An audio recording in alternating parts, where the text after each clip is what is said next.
Good morning, good afternoon, good evening. Sister Elle here with you for the full moon in Libra reading. Really? Yes, a second full moon in Libra, but this one will be happening on the 19th of April of 2019. Some say it's a blue moon, but I heard a blue moon is only when it's in the same month, as we had the first full moon on the 21st of March in Libra at 0 degrees, in line with the sun when it came in Aries. So this second full moon, it gives us a chance to reset the self, to find more balance within the self and in relations with others. The full moon in Libra represents obviously Libra, which is the 7th house of marriage and partnerships. So these things will be going through some issues, and issues will be highlighted within our lives, and we'll be able to see them clearly, having two full moons within the area of our relationships, maybe at work, maybe family.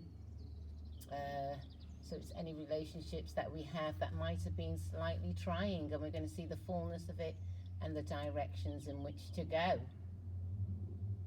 So what we need to do is we need to know the self. We've gotten to know the self now. It's the 29th degree this full moon is going to be in. So the sun also is in 29 degrees of Aries. And Aries is about knowing the self, refreshing the self, learning where your self fits in with others, and making sure that you have a place in your own life. This is the best way to go. So we'll be able to refresh our actions with that sun there, the last degree in Aries. And we'll be able to know that we have a choice. I have a choice to say yes or no. So it's about how we feel inside with the moon, obviously, and it's how we use our emotional balance, our emotional way with Libra, and how Libra represents the air sign. It's a cardinal air sign, so it likes to initiate, like Aries likes to initiate, but it likes to initiate relationships.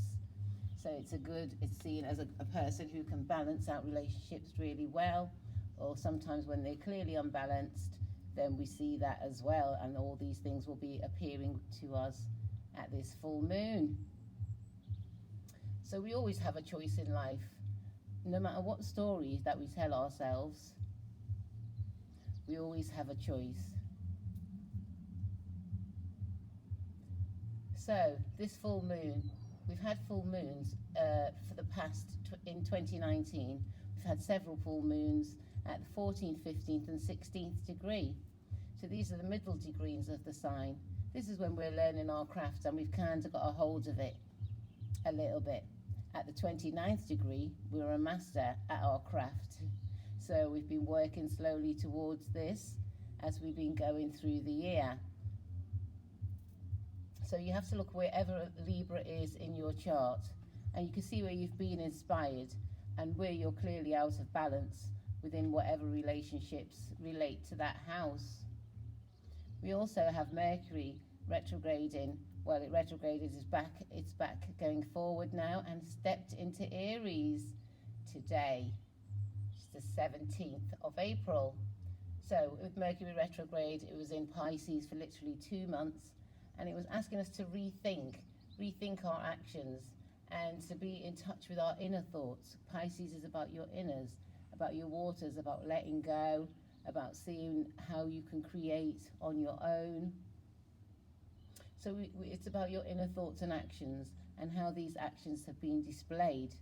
And so we had 2 months to see how where our actions have taken us, and this full moon in Libra will show us. It will show us how we work with others, what we do to work with others. Do we put ourselves down to work with others so we can fit in, when you really need to take control of our own seat at this time? Because people will pull you into their journey, and maybe you pull others into the journey, and you have the option to say no or to go their way. So it's really up to the individual at this time to find their seat. And even when you see the disparity within the relationship, some people still choose to go along rather than being alone.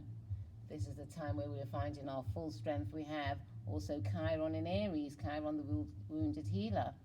In Aries, it's heal ourselves, And so we'll be striving to heal ourselves through the actions that we produce and the situations that we put ourselves in.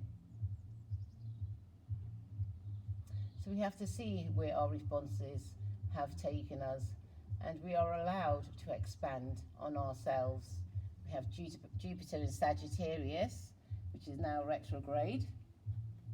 So we're going back to see, how did we use our largeness? How did we use our foresight and our lofty goals and aims? And what did we create during the, I think it must be a few months now, about 6 months, 5 months that Jupiter has been in Sagittarius. It went in November last year and will be there until November this year before it moves into Capricorn. But right now, Jupiter is retrograding, and it will retrograde for 5 months. So it won't be coming forward until the autumn. So what we have in this time with Jupiter retrograde is we need to reorganize our expansive thoughts and our actions. We need to look at our decisions that have got us this far. And we need to expand on where we can and retract where we can. This is what the retrograde is teaching us, to reorganize, retract, and rethink. So, as I was saying, Mercury is now in Aries. So this is giving us a boost to rethink and replan and go for our goals that suit ourselves. While I'm here, I need to give a rise up to some people who came and helped me out during the magical time of the retrograde. I'd like to rise up Beverly and Wendell out there in Antigua, and JJ Cuisine also. And also I needed some help around the house, so I'd like to rise up the Leo and who else was here? The Gemini, the Capricorn, and the Sagittarius young men who came to help me out. So that's a bit of Aries and Mercury there, a bit of quick thinking, a bit of quick action. Okay, and we have Mars in Gemini, which is providing us with passion and drive for us to be creative, think about our next steps, to be diversive, and we need to just think about being ourselves. We have Uranus right now in Taurus. The sun will be coming into Taurus around about the 20th, 21st of April, so it's only in the next few days, just after the full moon in Libra that I'm talking about. So Uranus shakes up things as he comes along and makes a difference. Can't stand boredom or to be in the same situation all the time. So there'll be many Taurians or people who have planets in Taurus will be getting quite a shake up there. And what this is also to do is to bring in healing to the earth. Let's look at the earth and how we can look after it in a better way. Taurus represents the earth and Uranus represents change.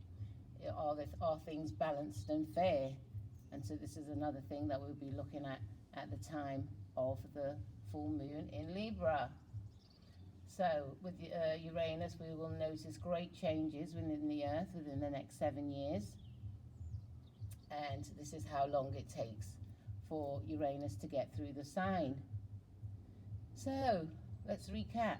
The second full moon is resetting us to be the master of ourselves at 29 degrees, the last degree on the wheel of the chart. The fullness of who we are and what we are learning and what we have learned thus far, and how we can go along better with our relationships in life. It's a time to take a look in the mirror and to be glad for what we see. That's right, because it will be our aura and our vibration that takes us on the next step. And I heard the more that you give to life is the more that you gain. So look out for where your Libra is in your chart, and see how you have changed or things that have been shown to you. Look at where Aries is as well for the 0 degree moon that we had on the 20th, 21st of March, and look at where the moon lies at this 29th degree in Libra, and see how yourself and others are becoming more balanced. Okay, thank you very much, peeps. This is Sister Elle here. You can also find me on my other channel, The Academic Gem, and my books, Nubian Minds and Curious Minds, are still available out there on the net. Thank you very much. Bye.